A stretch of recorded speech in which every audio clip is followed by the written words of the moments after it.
দেশের বর্তমান সরকারের যে পরিস্থিতি, মনে হচ্ছে যে এই সরকারের এসালম কি হবে, এই সরকারের সালমান এফ রহমান কি হবে, এইটার একটা প্রতিযোগিতা শুরু হয়েছে।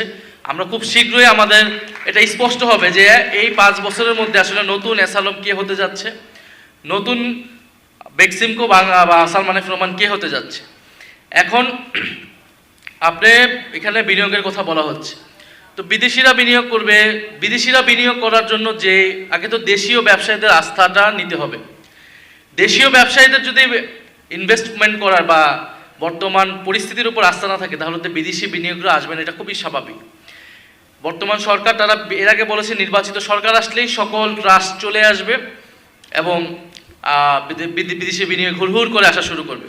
কিন্তু আমরা দেখলাম ডক্টর ইউনূস যতটুকু সক্ষমতা দেখিয়েছে আন্তর্জাতিকভাবে বিভিন্ন সম্পর্ক স্থাপন এবং বাংলাদেশে টাকা আনার ক্ষেত্রে, এই সরকার কিন্তু কোনো একটা দেশ থেকে এখন মতো দাওয়াত পর্যন্ত পায় নাই।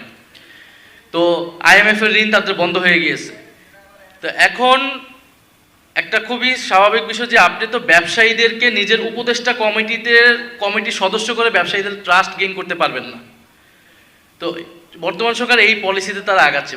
প্রধানমন্ত্রীর উপদেষ্টা কমিটি এরকম জায়গায় সেরকম জায়গায় তারা ব্যবসায়ীদেরকে নিয়ে ট্রাস্ট গেইন করার চেষ্টা করতেছে। এবং কোন সব ব্যবসায়ী, যেই সকল ব্যবসায়ীরা আসলে নানান ধরনের ঋণ খেলাপি, নানান ধরনের টাকা পাচারের সাথে, নানান ধরনের অভিযোগের সাথে আসলে যুক্ত।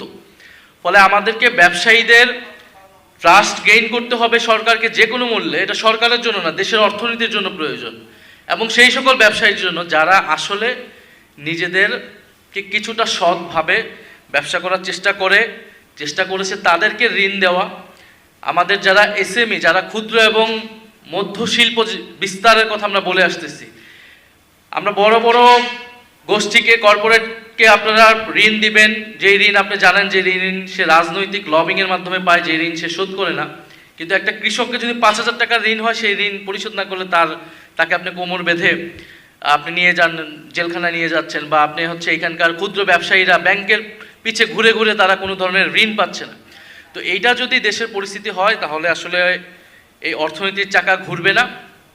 এবং আমাদের এই প্রত্যাশা থাকবে এই বাজেট থেকে যে আমরা কিভাবে বিনিয়োগ বৃদ্ধি করতে পারি দেশীয় এবং বিদেশি ব্যবসায়িকদের, সেটার জন্য যে ট্রাস্ট দরকার, সেটার জন্য অবশ্যই রাজনৈতিক সংস্কারটা লাগবে। দেশের সকল দলমতের মধ্যে, বিরোধী দল সরকার দলের মধ্যে সেই ঐক্যটা লাগবে। এবং স্বাভাবিকভাবে আমরা বাজেটে শিক্ষা, স্বাস্থ্য, কৃষি, সেটা সবাই বলেছেন, আমি এটা নতুন করে বলতে চাই না, এই খাতগুলোতে বিশেষ গুরুত্ব দিয়ে আমাদেরকে এটার বরাদ্দটা বৃদ্ধি করতে হবে। বিশেষত শিক্ষার ক্ষেত্রে আমরা বলবো যাতে গবেষণা খাতে, বিশ্ববিদ্যালয়গুলোতে গবেষণা খাতে শিক্ষা এটা বৃদ্ধি করা হয়।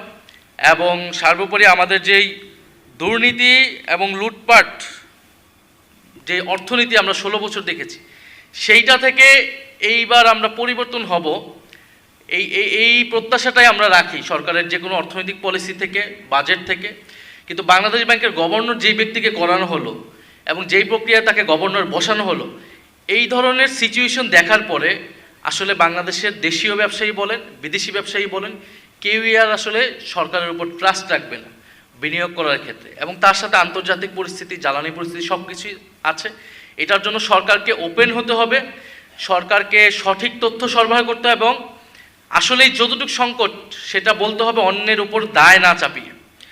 এবং আমরা সরকারকে এই জায়গায় অর্থনৈতিক সংস্কারের ক্ষেত্রে, আমরা রাজনৈতিক সংস্কারের ক্ষেত্রেও বলেছিলাম, অর্থনৈতিক সংস্কারের ক্ষেত্রে আমরা সর্বাত্মকভাবে সহযোগিতা করব। কারণ বাংলাদেশ যেই সংকটের মধ্যে দিয়ে যাচ্ছে, এইটা আসলে কোনো সরকার এককভাবে যদি মনে করে সে মোকাবেলা করতে পারবে না। সকল রাজনৈতিক শক্তি, পক্ষ এবং সবচেয়ে গুরুত্বপূর্ণ জনগণকে এবং ক্ষুদ্র মধ্য শিল্প, আমাদের দেশের সৎ ব্যবসায়ী, তাদেরকে ইনসেন্টিভাইজ করতে হবে। তাদের সকলের সহযোগিতায় আমরা এই অর্থনীতির ভঙ্গুর ব্যবস্থা থেকে মুক্তি পাবো বলে আমি আশা করি। আর আমি আবারও দুঃখ প্রকাশ করছি যে আমি শেষ পর্যন্ত থাকতে পারছি না। এবং যারা আজকে আলোচনায় এসেছেন, শুনেছেন, সবার প্রতি আন্তরিক ধন্যবাদ এবং কৃতজ্ঞতা জানাচ্ছি। আসসালামু আলাইকুম।